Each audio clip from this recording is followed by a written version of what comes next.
আর করতাম না, তুই আর করতাম না, যে আমি ভাই আমি লেখছি যে আমার ভুল হয়েছে, আমি যে লেখছি ভাই আমার ভুল হয়েছে, আমার ভুল হয়েছে, তোমরা মাফ চাইয়া মাপ চাই, আর কিচ্ছু করতাম না আমরা। ঠিক আছে, জয় শ্রীরাম জয় শ্রীরাম। তুই কিতা, তুই মুসলমান তো জয় শ্রীরাম।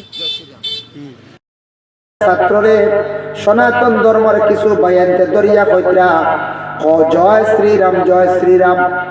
এইভাবে যে তিনটা ছাত্ররে দিয়া জয় শ্রীরাম যখন খোয়ানি আরম্ভ করলাম, বাচ্চারা দমকাইয়া বাচ্চারা ডরাইয়া জয় শ্রীরাম কইতে বাধ্য হইছন। এরা যদি জয় শ্রীরাম কইলাই এরা কিতা মুসলমান তাকে খারিজ হয়ে গেছে নি বলে জিনা ছাপের মুখে পড়িয়া কইছন। আর জয় শ্রীরাম কইলে সে কিতা হিন্দু হই যাইবনি, সনাতন ধর্মর হই জীবনী বলে জিনা।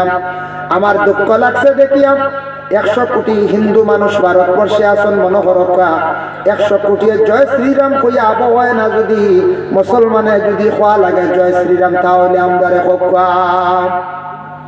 100 কোটি যদি হইয়া যদি জয় শ্রীরাম যদি পুরো হয় না আমরা রাখো, আমরা হইনি।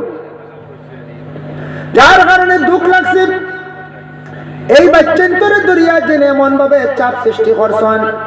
আহারে দেখিয়া বড় দুঃখ লাগছে, এটা খুব নিন্দা আমি জানাই। আর আমি একজন গুনাহগার, আমার পক্ষ থাকিয়া দেখিয়া দুঃখ লাগছে। কারণ কোন ধর্মের মধ্যে ইলা নাই অন্য ধর্মের মানুষের উপর চাপ সৃষ্টি করা।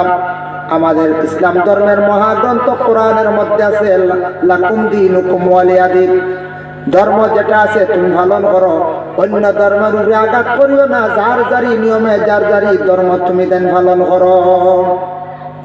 আমরা কোনদিন মুসলমান হইয়া কোনদিন সনাতন ধর্মের মানুষ যারা আছেন, খ্রিস্টান ধর্মের, জৈন ধর্মের, শিখ ধর্মের, কোন ধর্মের মানুষ এইভাবে দরিয়া কইছি না আল্লাহ আল্লাহ কইলে যে মুসলমান হয়ে যাব তা নাই।